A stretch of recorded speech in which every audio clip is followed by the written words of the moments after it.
就是我今天呢，就是主要的这个访谈的这个内容呢，就是关于完全主要是您的这个自传的部分，最近的自传。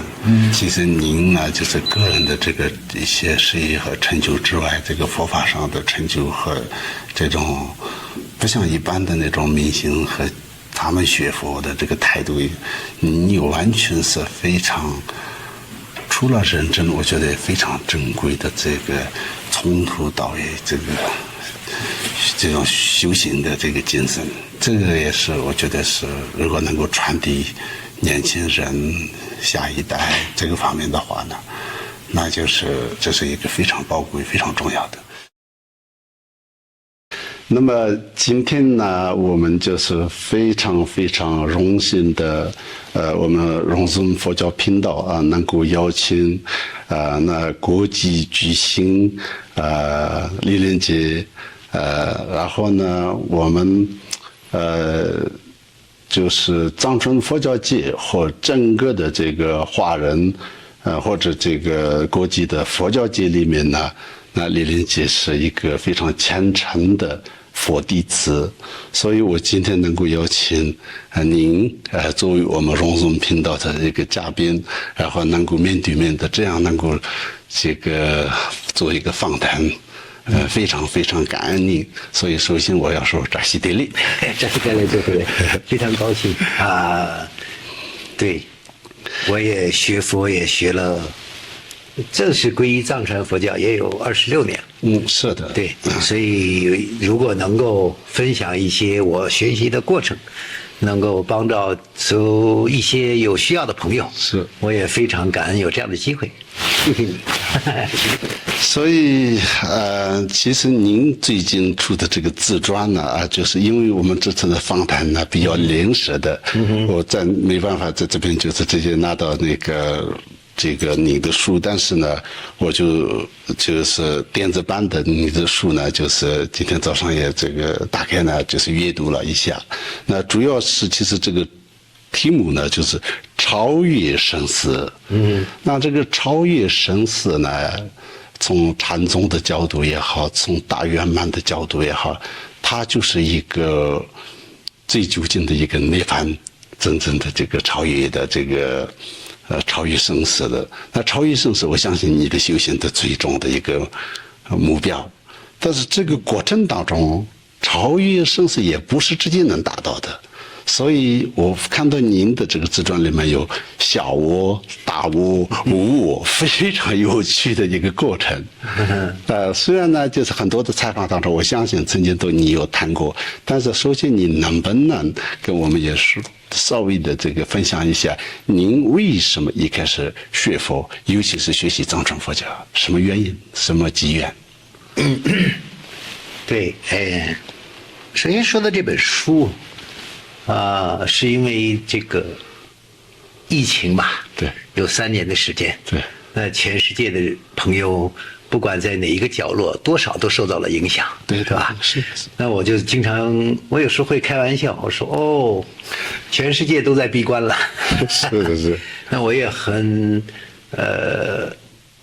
其实也有这个经历，所以在这3年当中，我也一直在闭关。是，本来计划说既然全世界都闭关，那我也就闭3年3个月吧。是。对，所以，但是在这个过程里呢，这个明镜尼泊切，包括宗善尼泊切，还有我的另外一个主要的上师，对，堪布斯成罗主，都在鼓励我。其实说你把一些你20多年的修行的过程，对。分享给大家，是这样的，可能对有兴趣的人会有一些更多的了解。你是怎么走过这条路？你为什么要走这条路？是那我觉得，其实这个疫情给很多人的心理都造成了很大的变化。对，有很多人就突然有忧郁啊、压力啊、独处，完了跟社会脱节，完了以后整个人生呢好像经历了一个不一样的转折。对，那我觉得也是时候有必要可以分享吧，那就写了这本，大的题目叫超越生死，那小一点的呢，就是说李连杰寻找李连杰，是这么样一个书。因为寻找的原因是以前南宁就是那个拍电影，全世界就是非常非常的，就是天天都几乎可能就是在上新闻的头条或者什么的，大家都知道。那后来呢，你做这个慈善义基金吧，对吧？对他其实整本书我没有，但是后来呢，就是我的意思就是说，这个有点别人不知道您在做什么，是，所以就是要寻找，我觉得也有这个意思。我就在这里，我就在做这个事情，是不是这种意思？不，倒不是这个意思，倒不是这个意思，就是说，禅宗的我也修过一些禅宗，我有个上师是这个。法鼓山的圣严法师啊，是，因为禅宗会经常问说 ，Who am I？ 我是谁？你是谁？对吧？是，我是谁？拖着身体走的是谁？是的，你看，他有一些寻找，对，一些技巧，对。那其实我是用那个做一个，就是说，所以我一开始我就在说，大家都觉得说，哦，你叫李连杰。是，对吧？对。那我说我除了叫李连杰，其实我还有很多名字。对。那我也学过道教，我叫天元。我也学过第一部电影叫绝缘。对。后来有很多人也叫我，就是归了藏传佛教，我有大约20几个上师吧。对。藏传佛教到不同的时候就给你一个名字，不同的时候就给你一个名字，所以我有这么多个名字，到底哪个是我？是。别人就觉得是李连杰，那我说李连杰到底是哪个，对吧？对，尤其是修行的过程里，你会寻找。我相信，金刚乘也有寻找，就是心在哪里，有一个过程的，所以你会寻找说哪个是李连杰呢？那我腿，他叫腿啊，他不是李连杰。对，那手也不叫李连杰。对，我可以肢解我的身体，你想象一下，就可以把它都分开，它独立都有名字。是。对吧？对。那你那个分解了之后，你再分解，本来是一只腿，再分解，如果我们都给它剁了，它就放在桌子上，就是一些肉和一些骨头，是的，它又变了名字了。对。你再往小了磨，到它最后它又变名字了。对。所以你解剖了整个心肝脾肺肾，找不到一个具体的那个李连杰。对。所以有点是这个含义，就是到底李连杰是一个人呢，还是一个标签？是。那就是我觉得李连杰寻找李连杰这个是这样的一个想法。对你刚才问到的，说我皈依哈，书里也有写，因为可能现在是中文哈，很多英文的朋友都不方便读到，而且中文还是繁体字。是。我上次自己出了一本书，排版是在大陆排版的，台湾人说这个像大陆的，然后就是那边的一个风格，然后就是我的内容是繁体字，有一些呢就是马来西亚他们的一些朋友说是这个繁体字看不太懂，简体字看不太懂，对，有些是简体字看不太懂，对，大家有不一样的对文化背景，是，对，那。其实我也是第一部电影就拍了一部少林寺，那什么因缘呢？也想不清楚。但是少林寺呢，就是禅宗的祖寺，对吧？对。大家也知道，达摩祖师在少林寺不只是教了佛法和禅修，还教了很多功夫啊。是。就是除了打坐以外，你身体时间久了，你要动动身体筋骨啊。对。那。包括我会用现代语言解释来讲，就比较好玩，就是说，你身体有点像一个手机的硬件，对，那你的心理呢，有点像手机的软件，软件。那很多人会好奇，经常在这个学佛的路上会问，有生死轮回吗？对，真的会有一个轮回吗？那我又会开玩笑说，这个手机呢，我们大家都有20-30年的历史了，对。那我们的每个人都有5-6个手机吧，最少算过。对。那现在的智能手机，你就是像身体一样。如果手机坏了，你把那个芯片拿出来，因为你的信息都在云端。对。你买一个新的手机放进去，它又是你的手机，所有的联系人还在上面。是。谁欠你钱，你欠谁钱，还在那里。是简单的比喻，有点像轮回。对。手机的硬件像身体，坏了。它有开始就有结束，对，也就是说有生它就有死，所以换个软件还在，换个眼界还在，啊，所以为什么要叫超越生死？当然我也考虑了很久，因为我其实早期的时候读了一本书，我觉得影响很大，就90年代是。就是索贾尼波切写的那个《西藏生死书》，对吧？索贾仁波切，对，不是，他也是我后来的一个弟子，上师。在我最后几年，他是教了我很多。那生死，我觉得是所有人都好奇的一个事情，对吧？我们为什么生活？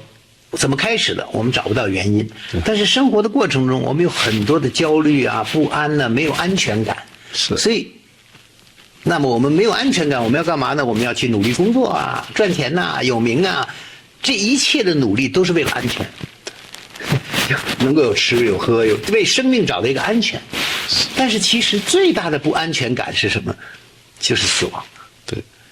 但是我们文化上比较避忌啊，尤其是亚洲人或者不愿意谈这个死亡的事情，也不要去寻找这个事情，就是好好活着。对，而且有时候我发现一些藏地有些上是年纪大，明明可能是真的是，这个不知道出什么状况，但是弟子也不愿意问这个，一定要长久注视来掩盖。所以有时候会耽误很多关键要问的、要确认的事情。对，那个，但是。有意思的事情，我就在想说，我在考虑这本书的名字的时候，在想说，从古至今，就在这一个文明啊，佛教说有好多个文明啊，有4尊佛啊，我们这一个文明贤劫里头，是的，这释迦牟尼佛是第4尊佛。那在这个文明里头，有没有人不死？有没有人不死？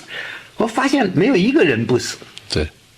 Everybody 就是都会结束，不管你是 king 啊，还是 rich people、poor people，everybody 对都会死，所以死亡是一个正常的事情，是，因为他没办法避免，是，所以超越生死，我们一般谈死只是谈肉体的这一部分，就是手机的硬件，对吧？是，我们不大理软件，所以超越生死。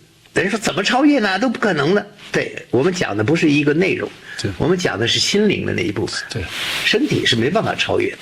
但是我们不知道未来的300年，是3000年，对，是不是把人的寿命可以像佛经一样延续到几千岁？对，是有这种可能的。我的感觉是有这种可能，因为现在的机器啊、智能啊。我们可以科技发达了，我们可以换1只腿，是吧？心脏换一个，肝换一个，换来越长，不行了再换一个，所以可能寿命会越来越长。对，所以更关注的是心灵的部分，心灵怎么超越？这也是我为什么要学习佛法的动机。是，因为你没有安全感，你觉得。如果光是靠名利权情的话，是支撑不了，这个你的欲望越大，你就有了一个阶段，我想赚100万，完了以后你就想赚500万，500万你就赚了5000万，反正没有止境的，因为你一路在往外去寻找，到最后你死了，什么也不是你的了，对吧？什么也不是，拿不走，所以。我真正皈依藏传佛教是97年，97年那个时候也很巧的一个就是亚洲的金融风暴，所以金融书上都有详细的，我也不能够详细讲到完，因为讲完了这5个小时，不是不买书，你买不买书都无所谓，知道，就是你可能5、6个小时也讲不完，是，因为一个20多年的历史，我的意思是说。缘起是蛮有意思的，就是说，你会发现人类里边，不管哪个人，他当一个大的金融风暴来的时候，大家都痛苦。是。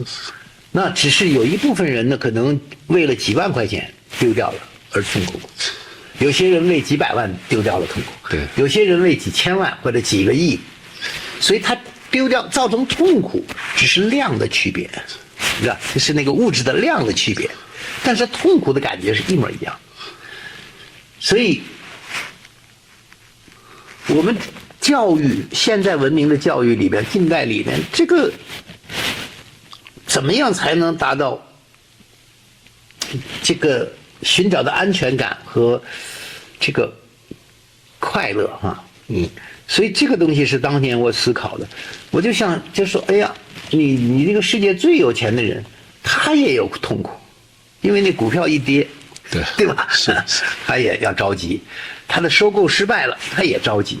那他对待儿女不听话，他也着急，但那个着急是跟金钱没有关系的，对吧？对，他对待情感，对吧？有你小女朋友、大女朋友，怕老婆知道，他也紧张，你知道？所以情感的东西呢，就跟外面不完全是一样的。那么我们可能没有想，我就讲一个很好笑。我说有时候你看那个欧洲喜欢那个足球啊，是世界杯，当一个国家赢了的时候，他整个国家都开心。对。那我就想，那个总统也开心，所有人都开心，我就可以想象到说，监狱里那些人也很开心，是吧？是。所以关于某一件事情，所有人都会开心，这个跟金钱和名利都没有关系。所以情绪，我们讲，有时候会捆在一起，我们捆在一起讲，说哦，希望你健康快乐，我说哎，谢谢，健康快乐。其实我更觉得说，健康是指硬件。身体是快乐是讲就是心态，对情绪，所以这两个要分开。我们现代文明里呢，注重了健康这一部分。你问每一个小孩子，你问每一个受过教育的人，怎么健康啊？大家都知道，锻炼呐、吃素啊，少吃污染的东西啊，对吧？是。完了，这个身体怎么样好啊？减肥呀、身体呀，你看这样，对于身体大家都尝试都有，对。但是怎么样把心理变得快乐，大家的资讯不多，就怎么样心是可以被锻炼的，对。把心锻炼成开心，那么才能够达到快乐。这面是健康，是快乐，是两件不同可以训练的事情。但我们只训练了一个健康，大家知道，快乐不知道怎么做。那我们所有的教育告诉你，快乐是什么？努力学习，受到好的教育，出人头地，好好打工，创业，做老板啊。有了钱，有了 house， 有了车，有老婆，有老公，这个是最快乐。就我们教育只是在这一个方向去，对。完了就说你再有能力的时候，你要帮帮别人。啊，做点公益，做点慈善，帮帮人，这已经是很完美了。对。但是，是这样吗？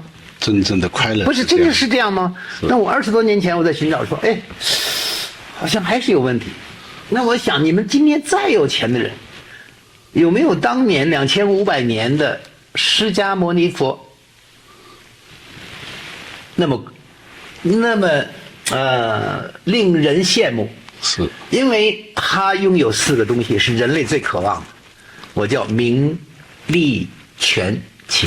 对，对吧？你有名，大家都说有名啊，有名了就可以赚钱了，对吧？有名，他是王子，那当然有名了。对，利，整个国家的钱都是他的。对，权，他的权力可大了，他可以杀升啊，升官，你坐监狱他都有啊。我们现在老板最有钱的老板没这个权利，是的，没有这个东西。第4个情，他多少的房子，多少的女人送上去，都叫心甘情愿、高兴的去被中文叫宠幸啊！我做了妃子，或者我做了皇后，这大家很高兴的。是，你现在的再有钱、再有名的这些世界富翁，你有情你不敢吧？你当然藏着，放在桌子底下，放在后头，不能让社会知道，知道 image 就垮了。所以。我觉得他比我们最有钱的人都更拥有一个东西，更拥有的多，对吧？对，拥有的更多，但是他居然不快乐，他不快乐，那我们别活了。那他真的，你比较一下，他不快乐，你拥有了4个东西也不快乐，为啥？他说我解决不了生老病死。对，有这些东西解决不了的。你可以想象秦始皇那么大，或者。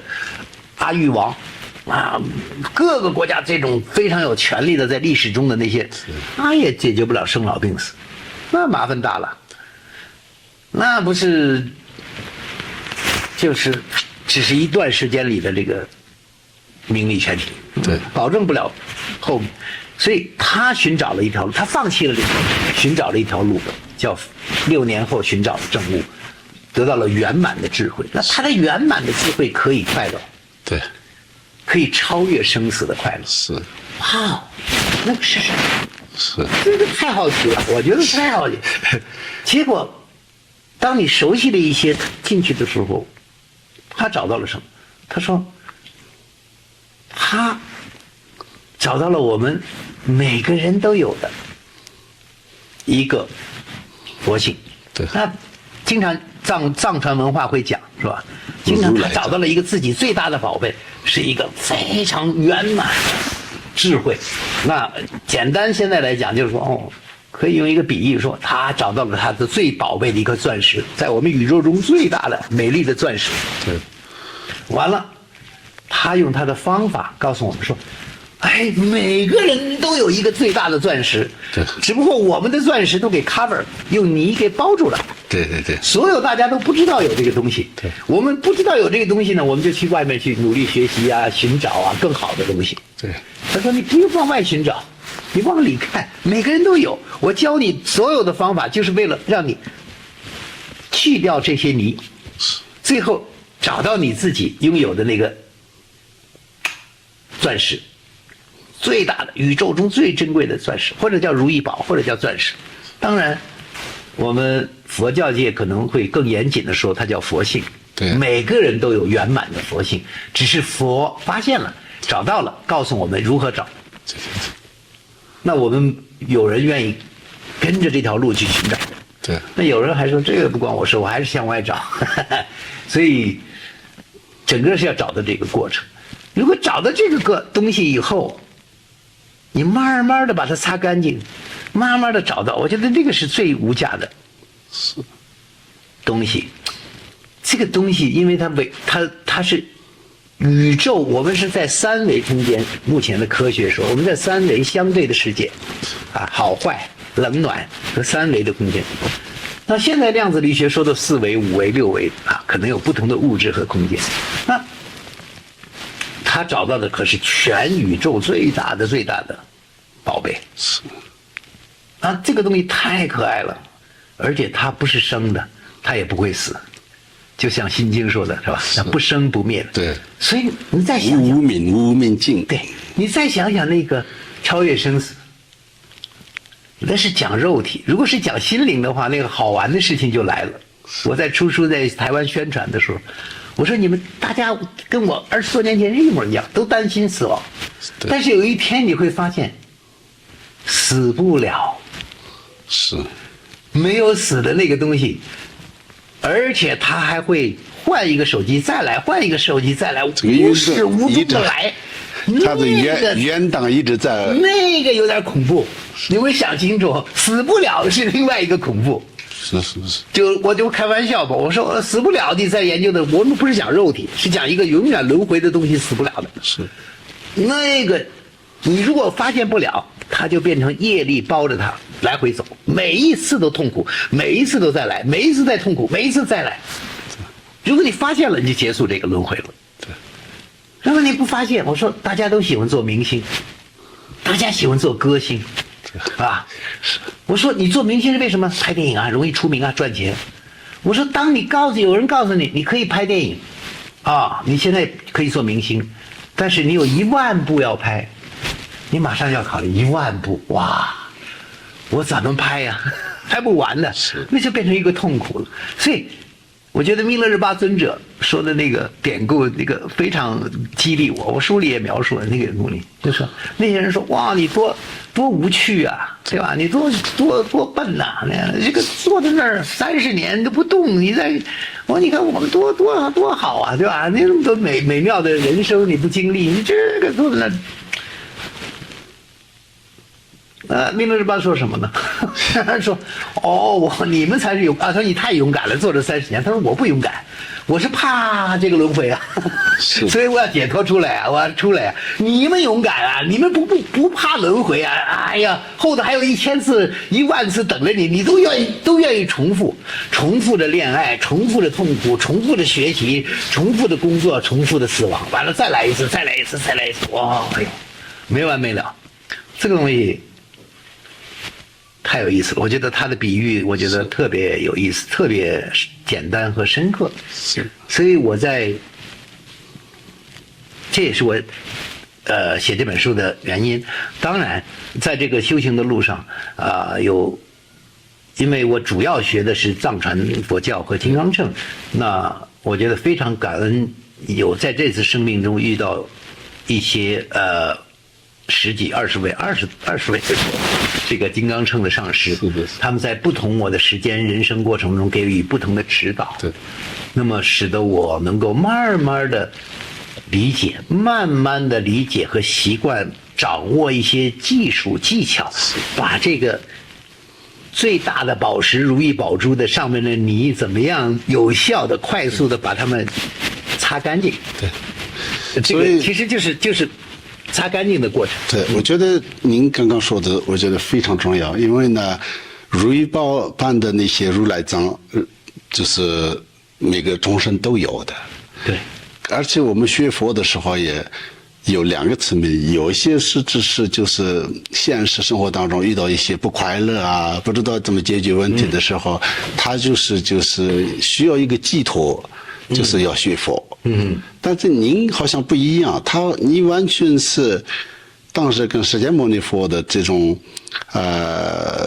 他就是从皇宫里面出来去出家修行的那样的时候，释迦牟尼佛就是看到这个生死轮回的根本的痛苦，他想解决根本的问题了。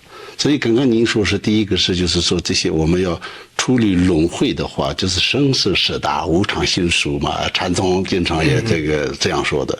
所以你最后说是这个，透过20多个上师，一直上20多个上师不同阶段的这种帮助下，然后找到这个掌握这个怎么去显现自己这个宝贵的如来藏的这个。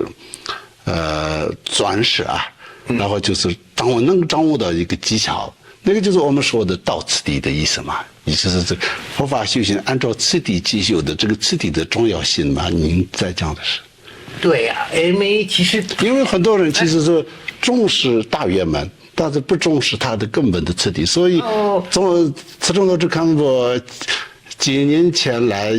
台湾有一次讲法的时候，他说是，如果你没有修好基础的、浅显的、根本的东西的时候，大圆满可能会让你失望。看不见有这样的一个描述啊。对，因为佛法比较广，对，所以比较。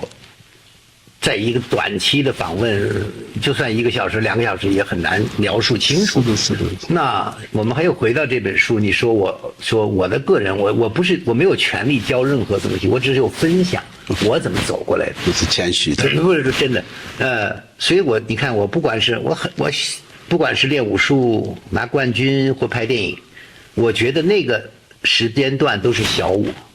就是我要从这个社会证明我与众不同。我要拍电影出名，我要有权利，那为了小我的奋斗，走到了那个阶段。是，但是我并没有别人看你很了不起，很不错啊，很出名，很好，有钱有什么，但是你内心的痛苦一点不比其他人少，只是引起你痛苦的东西，别人我就说是。可能几万块钱、几十万块钱、几百万，你可能会为几千万、几个亿而挣扎。是，所以为了小我从外面寻找这个过程里头，我把它叫做小我。对。那因为我学了藏传佛教，后来2004年我遇见了海啸，就差一点死了嘛。对。那我也不详细讲了。对。那之后我就觉得说，我要为社会做什么？因为电影。很多人喜欢我的电影，所以才叫你成功了。因为人家喜欢你才成功，人家不喜欢你就失败了。对，所以你怎么样感谢那些喜欢你的人？是。那我就希望能够回馈，社会，特别是养育我的，在这个国内长大，所以要回馈社会，所以我就做了一个慈善。那在做慈善的人帮助别人，我觉得应当是快乐吧，应当好吧。是的。其实严格一讲，你帮到很多很多人。我们因为所有人，我就是说，每个人都有菩提心，就每个人都有宝贝，每人割一点点，那社会会好。对。所以做了，每个人捐1块钱，把它放在一起，帮助社会，特别是自然灾害。那做到现在，去年我书上有写，大约也有40亿人民币帮到社会，也有2000多万人受到帮助这是一个家的力量。2000多万人，2000多万人受到了帮助。那我觉得真的抛开心理来告诉大家，在这个大我的时候，我仍然痛苦。是。我也痛苦。我痛苦什么呢？我应当做得更好，能帮助更多人，你知道？我可以把它筹得更多钱。就是因为你有目标，你就会有为那个目标着急上火，会痛苦。对吧？你觉得团队不够好，你觉得宣传的不够好，你应当渗透更多的人，让更多的人支持的，你就有很多的挣扎。所以小我有小我的快乐和痛苦，大我有大我的痛苦和快乐。那我的第一位上师，非常重要，就叫罗贡桑尼伯爵，他是对藏传的我第一个上师，但是跟我带了我7年。因为语言不通，是到了一定的程度，喇嘛也翻译不了。是上师想表达的那个指导。对，所以到了04年的时候，我的上师就说不行了，我要给你介绍一个国语普通话非常好的一个老师来，因为没办法交流是很大的一个障碍，语言的障碍。我也笨嘛。反正也学不会太多藏文，啦，这些的嘞，之类的。所以呢，他就介绍了，堪布茨城罗柱，在04年，那他就来了我的家里，对，住了7天。那我呢，你知道，做电影的人还是蛮自我中心的，因为他训练的就是要自我中心，因为你出来就要变得shiny，与众不同，对，你就要。镜头就要 focus 在你那儿，不要在别人那儿，就是这样的训练，所以你变得蛮自我的。那再加上呢，每个上师呢，我经历之前的7年里头呢，大家都很慈悲对我。是你包括我不想举所有人的名字吧，但是大家也都知道，照片也都能找到。基本上最大的这个有名气的，对，上师都有传过法，不同的法，不同的教，所以我也很骄傲的跟。这个堪布茨城罗柱说：“你看这个法王教过我，这个法王教过我，这个法王教过我，这个法王教过我，这个成就也教过我，你知道吧？对吧？所以呢，我现在意思是说，我学了7年，我应当是，对吧？我应当是大学生了吧？那你应当从大学教我吧？”堪布茨城罗柱就说：“非常好，非常好。”那我说：“那我现在要学什么呢？4加行。”不是5加行哦，是那个我知道前面的那个4加行，这个人生难得，寿命无常，轮回过患，因果不息。佛门的第一个学，我都学了，我已经有口传的这个龙清传题，这个龙清凝题啊，对吧？我也已经传了这个，我已经传了大手印，谁传给我的口诀，这个，他说非常好，非常好。完了以后说，那我说那从哪里学？4加行，说不通，我休息，是这个坎布不理解我还不了解我，我们就这样辩论了5天，我试图用我的方法跟他解释，5天，他也会说很好，从哪学？4加行。我一直不服气，对吧？我为什么要学四加行？我都懂啊，我都了解，我看了几百本佛教的书了，这些知识还不懂啊，对吧？四加行，完了五加行，完了升起次第、圆满次第，对吧？正行，当然要，我已经碰到大圆满了啊！你那叫我大圆满大手印，怎么会教这些呢？是吧？这是我的经历。他说，他一句话改变了我。他说你不需要学四加行、五加行。但是你要修四加行。对，我不知道大家理解不理解？非常。就是你不需要学，你都知道嘛。就是堪布的意思但是你没有就是修嘛。堪布的意思就是，我不是在说你学的不够，只是你没有修。因为学是从外面就买了很多东西放在家里没有用，了解的知识。所以现在很多喜欢卖东西的人，很多年轻人、大学老师都懂得这个知识，他们看的书非常多，他知识懂了。但是出门做呢，不行，我不可以，啊，你慈悲心给点，我多给我点，工资多给我点，利益多给我点，对吧？所以你没有修，这不代表是你的东西。OK， 哎，这个我是没怎么修，但是我都知道，因为我看了太多的书，所以都知道，所以我就开始从头修，从四加行修，完了修完了。五加行修，完了。我们都看过你在这个四五加行的这个塞达的那个一个对小山区对阿伦若的对修，就是我是这么，我很感恩慈圣罗柱，我可以叫他宁波强啊，可以。那么他带领我到今年就20年，所以带了这个从我就解释简单的给大家听，就是说要。小学知识、中学知识、大学知识，全部都要从外国。不但要学过，都要修行，把它变成自己的东西。那我就会说，那他怎么才能证明我学完了呢？那有些人要学3遍四加行，有人5遍那个有的喇嘛会问，他们说学了5次了，3次了，这个五加行做了。对。那我就什么是要修起了呢？就我可以修起了呢？对。他说。当你的言行举止是每一个都符合了四加行的标准，你就可以学下一个，对吧？它就不再是你的知识，因为你日常生活的态度、语言、对待朋友、对待什么，那个才能证明到你修起了。你要不你看了很多知识，你看到你做不到，你还是自私的，对吧？发心不正确的，你修3遍也没有用。对。所以一定要把知识变成自己的举止行为。那这样的一个 journey， 我是经历过这个 journey， 所以在这个生命中，堪布慈中的是我非常非常可以说是最重要的一个老师咕噜。那我可以问你一个问题，就是说，因为经常这些刚刚学佛的人和学藏传佛教的人，他们经常问到一个问题，说是。请问我的本尊是谁？我的根本上师是谁？那有些因为像门拉里巴寻找马尔巴之后，突然间什么一个特别的一个灵感或听到名字就是完全豁然大悟的那种特殊的一些反应，然后就说这是我的根本上师。他们以为是这样，但是有些人觉得实实在在。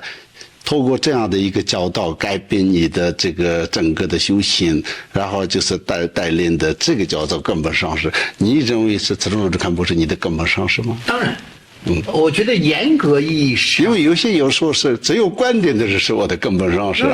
我觉得这个就是当然了，每个传承、每个教法可能有不同的人点呢，不同的语言去解释有些是叫有缘的上师，就是你。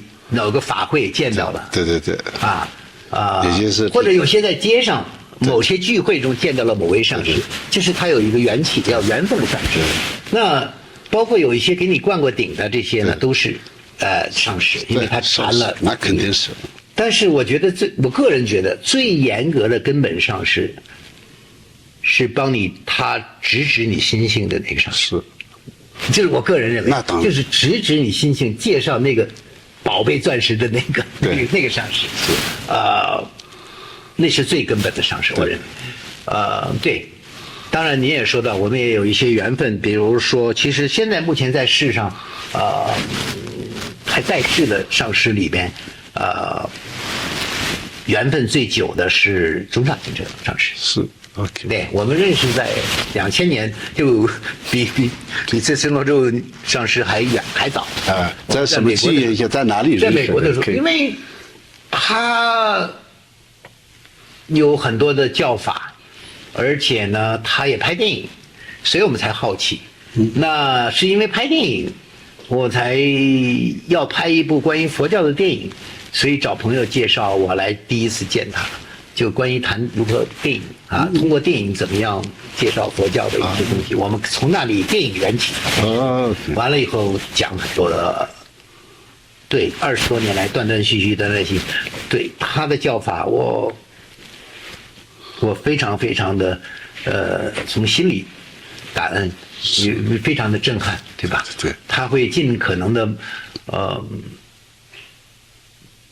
把真正的法告诉你，因为有很多经过2000多年的传承，经过不同的文化体系。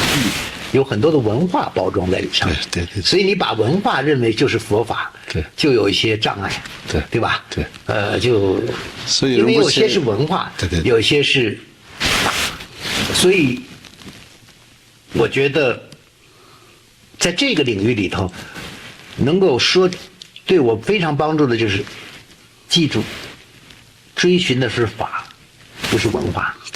还有你刚刚说到的一个叫表亲。特表签那个也是，我知道有什么不起的一种义气的一个影响。他谁在勾着你？你在修行的路上，谁在勾着你？谁在你要摘开，这些都是他的话。对，批评佛教，我比你还会批评，对吧？但是我把批评完了佛教，批评完了所有东西，你就变成佛教徒了。对，因为那个早期我们就跟随上师有学很多我觉得非常重要，不同的上师有不同的风格，对，完了给予不同的帮助，在不同的阶段会有很大的东西。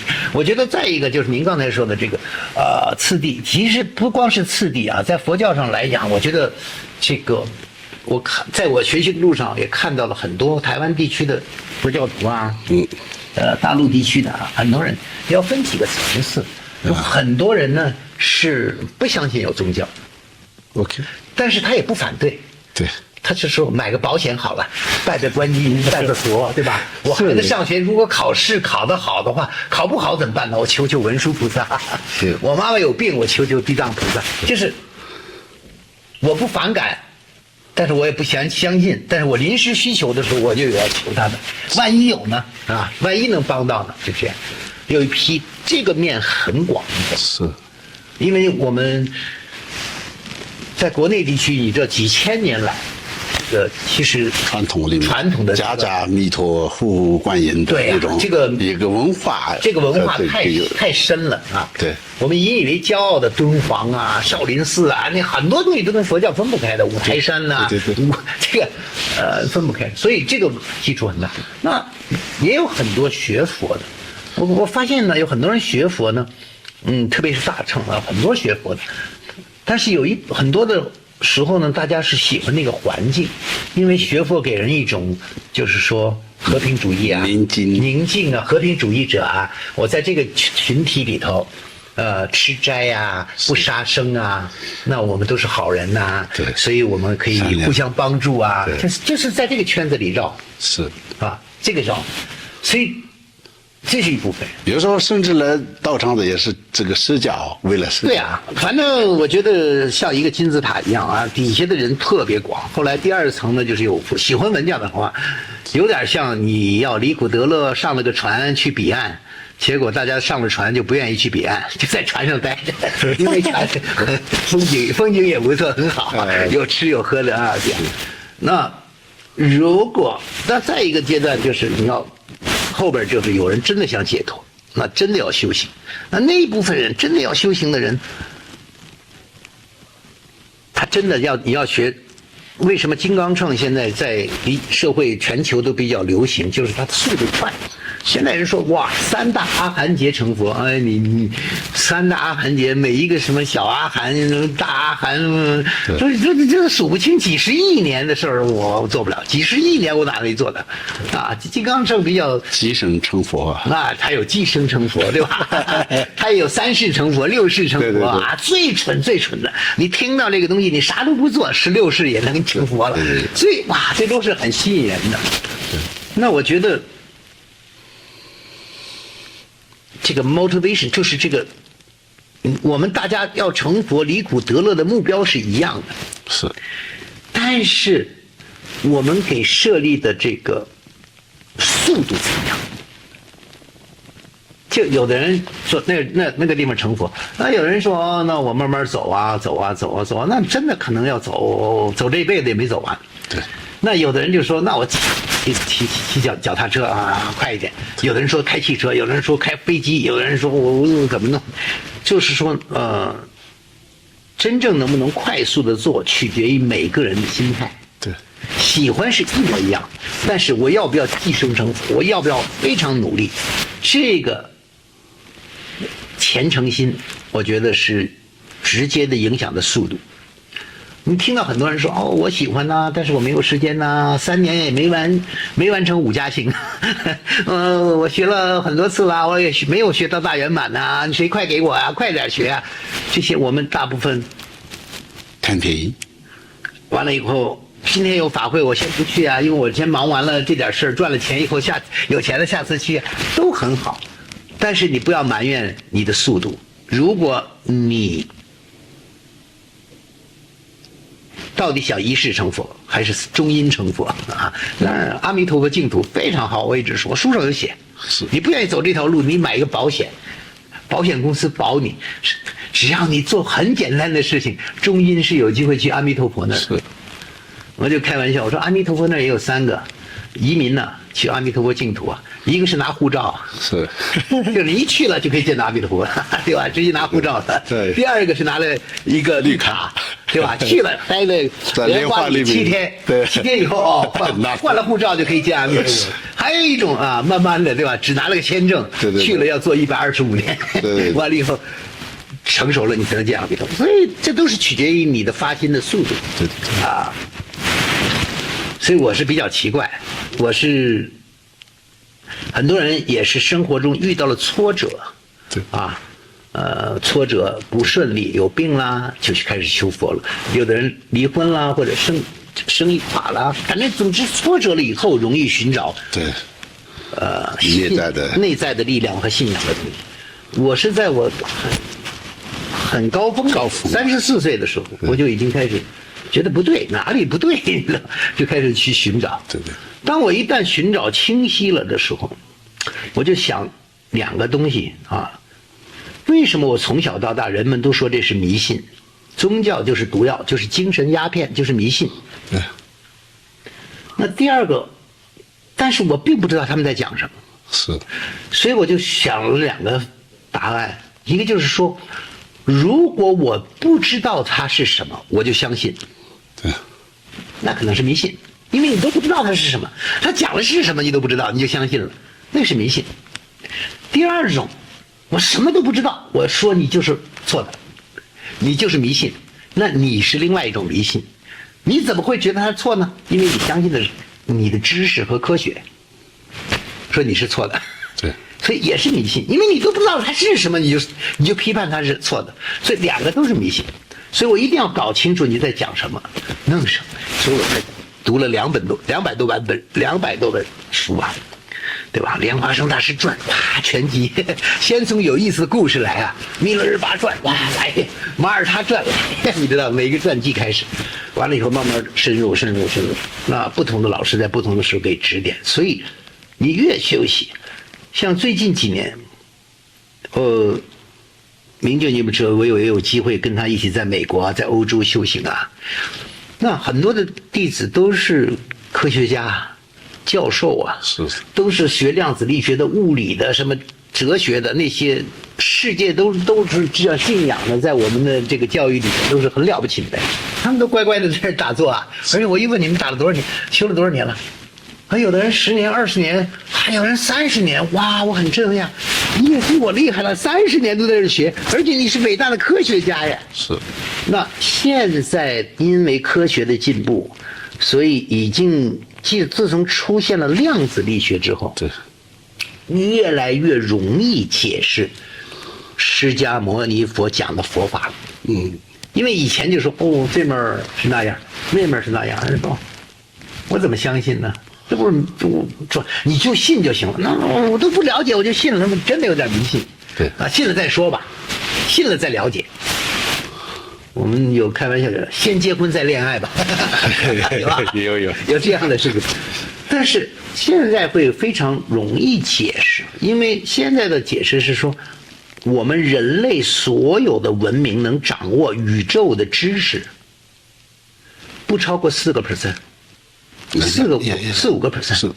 对于整个宇宙的物质外在的了解，对，4-5%。那另外一个说法就是，那个大脑里面的那些是我们正在应用的、正在用的东西，就是也不超过1%-2%。反正这个4-5%，那科学也有，量子力学也会讲说，哦，有30几啊都是暗物质，还有60几啊叫暗能量，未来才能发现，现在没发现。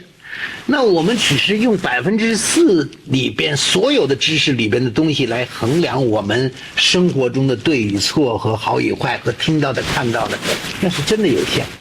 那在这个里头，佛教里给起了一个叫世俗谛，对，也就是说我们习惯的相对世界。那在这里头有它的游戏，有它的修行方法，对吧？相对的修行方法，相对的修行，但这个呢？只是次第的一部分，不是佛法的全部的部分啊。那96你不了解的那个呢？圣义谛啊，也可以说圣义谛。啊，现在还没办法解释，没办法用你的知识范围里去了解那个。对。所以呢，那个就是空性之后的事情。那这面相对的这部分，你所能认知和了解、马上体会到的，那就是世俗的这个部分。所以我是这么理解，叫世俗谛，有个圣义谛。但是你到圣义谛再往回看的时候，其实世俗就是圣义，圣义即是世俗。那么也就是说，这即是空，空即是色，伦理无二。我在书的最后有一部分，我在描述的就是说，伟大的上师们他们都会谈的是说，梦。做梦啊，藏传佛教经常说啊，梦里有没有呢？有，梦里你真的会饿，真的好吃的会开心，对吧？梦是有的，但是你醒来以后呢，发现它不真实。但是你醒了以后发现它不真实，你不能否定梦里边的过程的时候，它不真实啊。所以梦有点像这个相对的世界啊，醒来之后你发现哦，那个是不真实。那就像我们拍电影一样，我觉得我拍一个电影，我根本知道那个是我演的一个角色，所以我在里头怎么演呢？爱谁呀，不爱谁呀，都是虚设的，不真实。是，但是观众看得很真实。哇，我喜欢这个啊，我喜欢你跟他谈恋爱啊，他们都很开心，对吧？但是作为我拍的人，我觉得这不是真的啊，这是假的。那谁又能知道我们现在不在电影里呢？是，就我们现在的人生不是一个大的电影呢？那大家说这个不完全能理解。刚才我跟那个明俊不是做了一个访问，2个小时，下午1点。那其实他就说你怎么看你的过去？我就说很简单你如果不了解电影的话，可以换一个方法，做梦每个人都有，梦里头。对吧？对，开心不开心，被老虎吃，被蛇咬，还吓死了。醒了，哦呀，真的不是真的。你也可能在梦里有喜欢的女孩，春梦见了好朋友，很开心。结果醒了以后很 sad， 不是真的。但是这个只是在几个小时睡眠时间的一个过程，断的路程。但是你回看我的人生，我现在今年60岁，你看60岁。你回头看的时候，它仍然是一个大梦，只不过是60年的梦，每一个我都抓不到，你说，哎呀，你当年拍少林寺真的，我特喜欢。我说少林寺那个年拍，我就得回忆，就像回忆昨天梦一样。哎呀，梦里很精彩啊，但是跟我现在好像没有太大关系，我必须回忆。人家黄飞鸿我喜欢啊，我回忆啊，因为是 whatever 你喜欢的，我都得要回忆。所以对于我来讲，那个60年仍然是一个梦。我醒来，我抓不住，摸不到。明天未来的，不知道还能活多久，也许几年，也许10年，也许20年，我不知道，但是还没有发生。在这个 moment， 就在这个 moment， 当我们在聊的时候和现在又过去了，你进来的时候和现在聊天，每一个话题结束都过去了。但是我们把时间和空间连起来了，有点像电影。电影我们觉得很好看，很正常，是因为每秒钟24格。当我们看到每秒钟96格的时候，它就变成 slow motion， 慢的。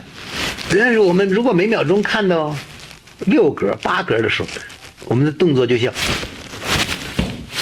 就是它是跳的啊，所以我们被眼睛是每秒24格认为是正常的，其实也可能是被欺骗的。OK， 你懂我的意思吗？我懂。因为我看你进来都很正常，我们看一个很慢的不正常，因为那是放慢了，放快了，其实就是我们眼睛耳朵上被欺骗掉了。对，所以我当然胡说八道。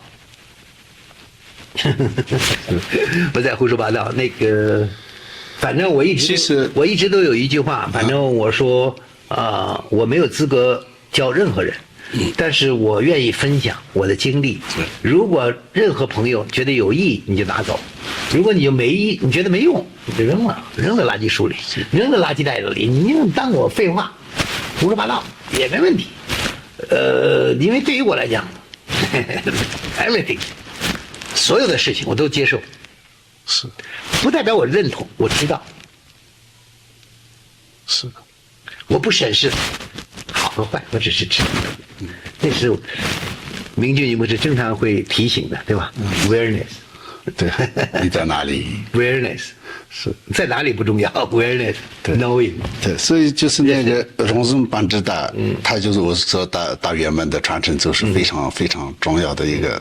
这个大圆满的传承祖师，然后他其实是，就是妈妈带着他，那个时候现在就是应该说是他30岁的时候，他就有很多前世的记忆，刚刚流利的讲那个梵文，梵文，然后呢，他带到那个阿底耶尊者，当时刚刚从阿里地区来到拉萨那一带的时候，在路上就妈妈带他去见阿底耶尊者，那阿底耶尊者。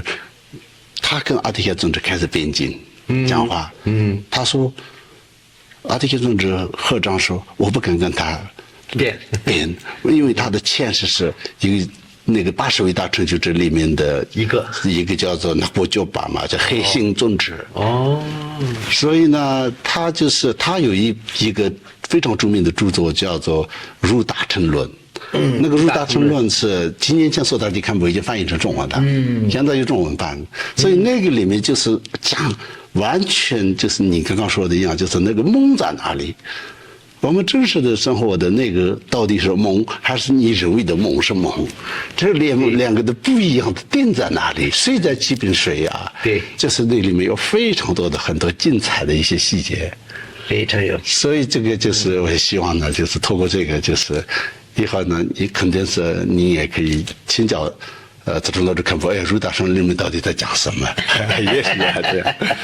但是呢，这个我现在接下来问的是，因为我看到您的书里面有专门推荐，当然现在还在的就是那些您的上师里面有3位上师的，对，推荐给大家说就是因为现在就是我们这个一开始要寻找上师，然后观察上师，意志上师，这个是本身是有元素，有非常关键重要的，也有现在有各种各样。对，所以你推荐了慈州罗智堪布，然后宗喀仁波切，然后门觉仁波切，对，他们3个也有同样有写为那个你的书有些序，所以呢，主要现在问的是您为什么推荐他们3位？他们3个的教法，我相信是这个是因为教法方面的一些比较特点。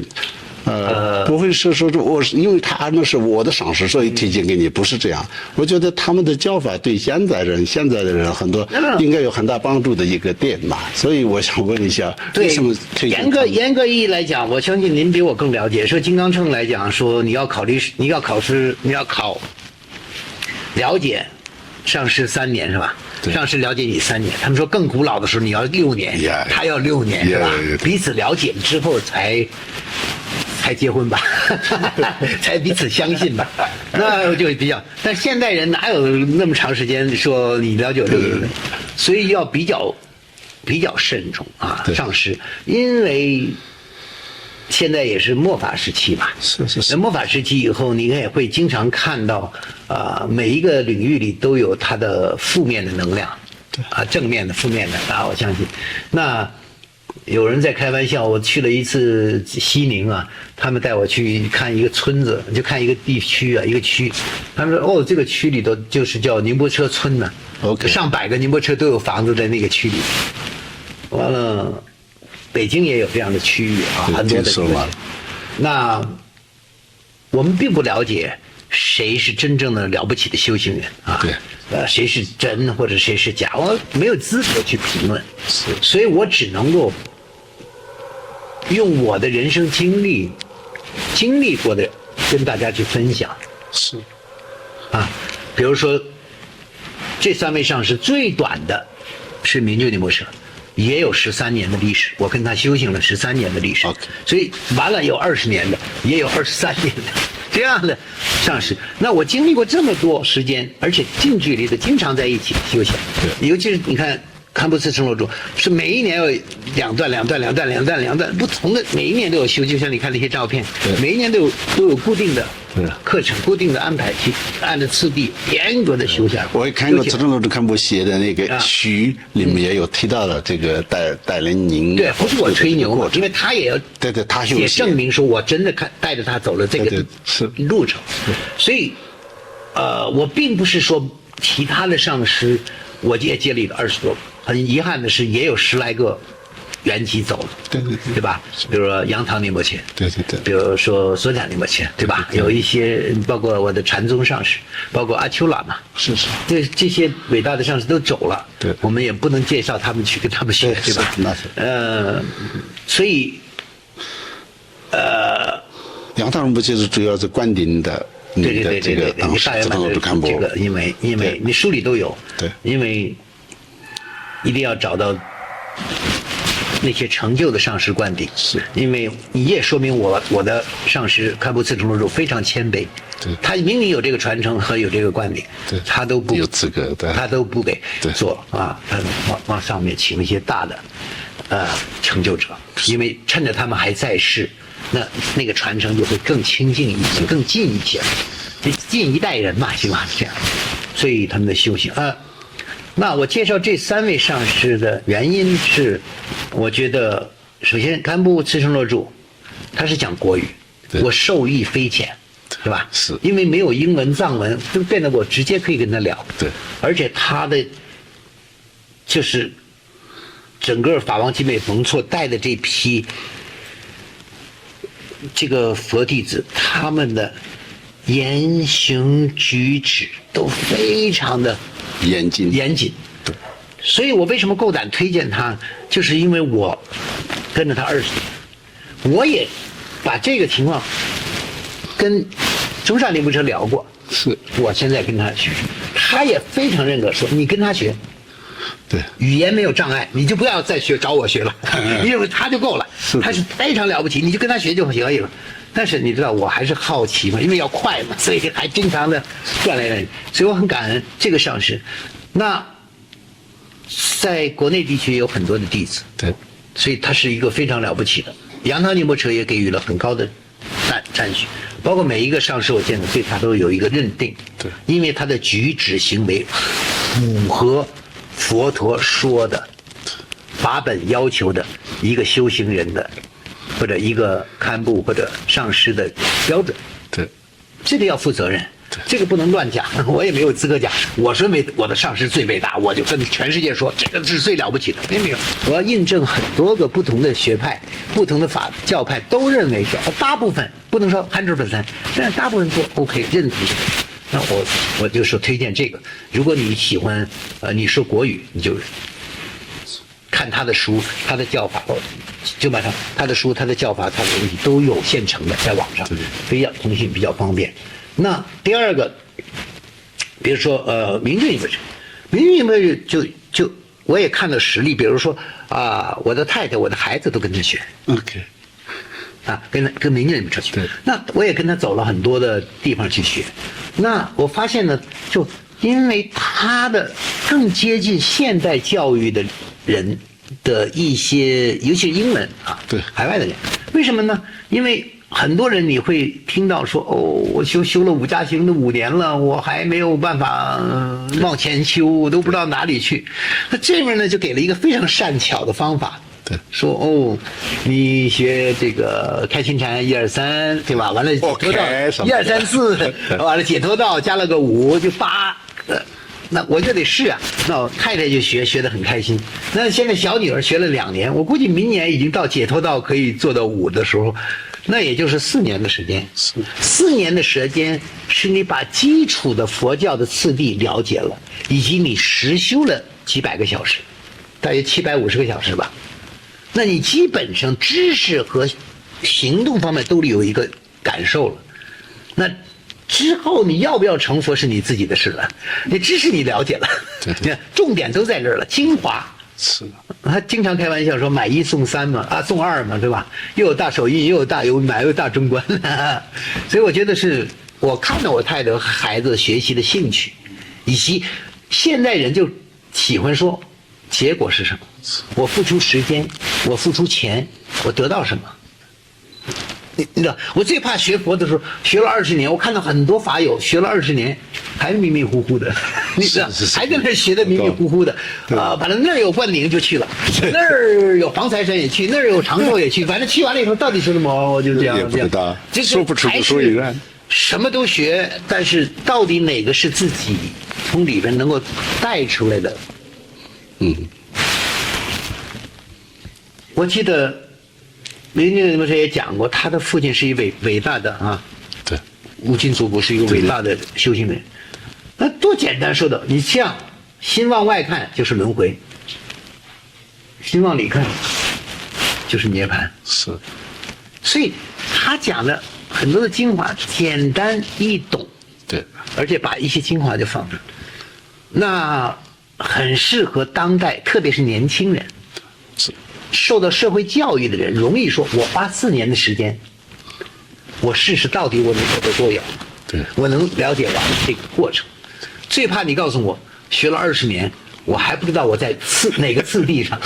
好像我也接受过大手印的灌顶，我也接受过大圆满的一些不是灌顶就是传承讲法，大手印的传法，大圆满的传法，我什么都学了，但是我每天还是生活在很忙、很痛苦、很着急。你知道，修法又着急，生活也着急，也痛苦，也没有太多的改变。你知道，这个是蛮困惑的。所以我觉得这个是一个我受益非常大，以及我跟别人说的时候，别人会很容易说，那我试试这个，因为4年嘛，对吧？我4年的时间，我可以试试我到底改变了什么，我人生是不是世界观改变了，我生命改变了，这个是非常好的。例子，所以我把明镜部车也介绍到，因为我没有资格教嘛，所以我就告诉你，这有国语的上师非常了不起，我认同，别人也认同，这个也是很多科学家都是他的学生，很有意思。科学家、美国的教育学家都是他的弟子，我觉得很好。我可以用我的这个一切来经历告诉大家，这个是可靠的，是，对吧？而且你上网啊，在世界各地啊也可以参与啊，对吧？以前我去趟西藏请法，光路上去就开车开3天多，对，完了以后呢，休个几天，完了以后还有3天4天才能回来，时间成本和金钱成本各方面都有，现代人没有那么多时间，对那你看看电脑，看看网上学习，人家学习重要的时候你去一趟，对，完了以后你平时学都是非常方便的，YouTube 啊什么都有，我觉得大家都可以看。那中上宁波车我觉得也非常重要，因为它本身它就自带着一种魔力，你知道？对，就是很多人喜欢它。对，他的第一本书包括我，第一本书叫《正见》嘛，不，我帮他写的序的那个叫，对对对看过外国叫什么在外面叫当时似我乎佛教徒，当时我是在这个台湾中山大学学中文的时候，我就看过那个序，我就是还翻译成藏文，因为那个时候这一边查字典，已经19年了，那个。国内叫正见，外面叫似乎是佛教徒这样的一个，对，似乎呀，哇，大陆很多人看，对。他很有魅力，特别是对于那些自认为自己有一点傲慢或者有一点社会地位的，比如说高学历的医生、科学家，还有演艺的、演电影的，都觉得我比别人高嘛，我比别人好嘛，了不起，我见着一个喇嘛就要磕头跪地，哎呀，不要了吧！你这很多世俗的观念是不想轻易的一开始就放掉自我的中心的这一切去修行，那这个缘分，我觉得你中上宁波车就是你又干嘛用跪？不用，这都不是重要的，重要的是佛法大脑 truth 是什么？对，相对的 truth 和究竟的 truth 我前天早上呢，就是在一个饭店的这个上面，就是吃早餐的时候，遇到了一个也是大陆来的一个居士了。他说他以前都很长时间认为佛法很好啊，很好，可是一直没有真正要学佛。后来就突然看到了真见，就是宗喀仁波切的那本书，就是要学，所以从此他就变成真正的佛弟子。很多的这个喜欢他的这个，他有点像明星宁波车，对，对，他的个人魅力像明星宁波车，所以大陆有很多人喜欢他，海外也有很多，对啊，台湾、美国、欧洲到处都有，所以但是他的教法可能对某一部分人，我觉得3位上师都是对某一部分人，对，会有他自己各有千秋，不是要各有，他的因缘，对，跟弟子的因缘可能是不一样的。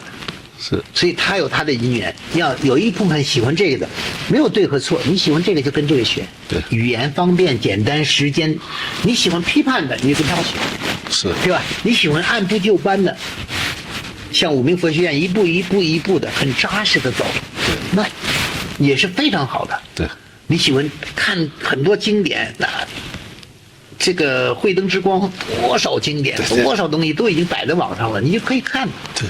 所以最后选择的是你，所以有时候我会说，举在现代生活的年轻人来讲，就是很简单，一个 Benz， 一个 BMW， 对吧？另外一个 Porsche， 你喜欢哪个车是你的选择？对，是的，对吧？你这个更快，更猛，这个更舒服，但是那个更年轻啊，这是你喜欢。但是我很负责任的介绍我这个3位上师给大家，也不代表说其他的那些上师当然不可能，因为那些上师我觉得比较困难，因为他们都有一定的年龄了，对吧？有一定的年龄了，也不方便带着你日常这样的走，所以我觉得当代社会里头，分年轻力壮，还有正在是这个跟大众有特别密切时间和精力的这个状态下的。这3位我是通过书来介绍给大家。其实我以前有一个很那种怎么说很深的一个感慨吧，觉得关于您的啊，因为我也经常喜欢看这些相关的东西，因为我也不是说是全部人，但是有些人呢，比如说你有一个小小的一个功德主，或者什么有一定的名气的一个人作为你的弟子的时候，你可能觉得我是已经怎么样，或者你可能就这个不想让别人带走啊，就是所谓的有些说抢弟子这种，或者什么都有。这个是属于文化的，对文化的。但是你呢就不一样了。一开始那个罗肯桑仁波切，我觉得非常了不起，他这样的。然后呢，你那个时候的国际巨星。当然他不一定要有什么傲慢心啊，但是呢，至少就是本身就是你是他的弟子，但是你特别推荐给石中老师看播，石中老师看播又是这个他自己明明举着这个观点的这个，但是又说是你一定要去找那些老前辈的那些阿丘喇嘛或者中山宁波智的父亲，这个东西成立诺贝尔博士，然后他这个总是不接说到，你现在不要来我这边了，你跟他学就好了。对他一个我觉得教你那些，因为我以前有一个那个普信上师研究里面，巴祖仁波切本身讲一直的上师的功德一大堆的条件，最终结论是什么呢？如果他具有爱和慈悲心，那不会骗你，你可以依着他。对，比如说那种要真正的要帮助您的那些上师，这个我觉得你很有福报，就是很多人不一定有这个福报，但是第一是他们的功德，第二是你的福报。我很感恩，在今生这一世20多年的时间里头啊，现在这26年的时间里头，遇见了很多，尤其是金刚乘的很多伟大的上师，他们都是非常慈悲的对我。对，完了以后，每一个人从我这学完了就说你去那儿学，你去那儿学，好像我天生带有这种利美运动的基因，你知道吗？完了以后，利美运动不分教派，每一个教派都没有说把我变成一个私有的东西。对，他们都觉得说哦，你应当学更多的东西，你应该学更多的东西，更多的东西。对我非常这是真的很了不起，也是您的了不起的福报，他们的了不起的功德啊。对呀。那我最后再问一点点，可以吗？时间上。你说。好嘞，这样让他问完最后一个。OK， 谢谢。你看我们的坎布也非常慈悲，关心我要吃饭了，关心我要干嘛了，谢谢，感恩。就是我想说的是，其实现在呢，就很多的这个学佛的人，第一个呢，他们不愿意说是自己是在学佛，有点偷偷摸摸的。尤其是有点地位和名气的人，更不用说您这样的身份的人，很多其他人，我说其他人。第二个呢，他们就是很虔诚。我也看到很多西方人就是这样的，在这个澳大利亚等等，他们呢就是自己学佛，但是不管孩子，他们觉得这是个人自由。不会想要传承，但是我的观点是，你作为一个佛教徒，至少是你认为是这是一件很好的一个东西的，你的这个精神的财富，你可以推荐给他们。最后学不学，当然是，尤其是在西方社会呢，现在的这个社会呢，满了18岁的时候，肯定是你也不能强迫他，你一定要信什么样。但是基本上就是应该要这样做，可是很多人不做。那这个呢，就是未来的佛法年轻的这个老化和那种要传承年轻之间的，也是很大的一个担忧的地方。总是仁波切经常讲过这个事情。可是我看到您呢，就是不但是自己学，还有你的女儿现在跟你一起，还有跟门觉仁波切，你看那么长的时间非常认真在学。前天我也在看现场也看到，应该是就是那位吧，对吧？所以我在照片里面也看过。他现在在那个这学习。对，所以我在那个对，所以我的学校里在学习所以我在听说过啊，但是我要问的是什么呢？你怎么推荐其他的这些佛弟，我们居士或这些其他人，怎么自己的这个信仰和比较这个佛陀的这个智慧和慈悲传承给这个家人和你身边的人，而且有没有这个重要性？不一定要他们有像你也有出离心，但是至少我觉得其实要尊重每一个众生，是因为大家的因缘不一样。对，每一个人愿意自己慢慢的学，可能有社会环境有他的困难。对，有人愿意公开的学，也是他的困难。所以，明觉你不扯的 ，everything is good， 所有都很好。是。我们刚才也碰到这样的问题。比如说尼泊尔，对吧？是佛陀出生的地方，那尼泊尔到底有多少人学？完了有这么多尊贵的上师在尼泊尔，包括明运不是？那尼泊尔到底有多少人学？对，是不是令人担忧的事？其实，更重要的是，我觉得那些伟大的上师告诉我的，就是说，其实你要改变外边的一切是很困难的。有一个很典型的故事，说20多岁我想改变世界，雄心万丈。到了30、40岁说，我改变我的国家。到了50、60岁说，我改变我的这个城市。到了70、80岁说，我想改变我自己。对，所以如何做，其实也要改变我们自己。我们自己怎么样发心，我们的行为举止是否能够影响到别人看到了，他们就会升起信心。在我们年轻的时候，你告诉我要学这个，我不喜欢，我为什么要学？你告诉他要喜欢，他说为什么要喜欢？我喜欢另外一个东西，所以很难对去强迫别人对改变他的习惯。对，但是我能够领悟的是说，我这些上师们，我的一生中见到这么多咕噜们，他们那么大的成就，他们仍然像人一样的接待你，怕你冷，怕你热，怕你吃不饱，怕你穿不暖。他们如此的慈悲，那个力量感染的我更大，你懂吗？是我们身为出家人又好，喇嘛又好，每个人在社会的言行举止，能够影响到社会。你看互联网，你也看这些和尚啊，在白天在寺院，晚上在酒吧喝酒，拿着手机开着跑车，很多人就看到这个书面，就一大批人就说：那我不学，为什么跟他们学？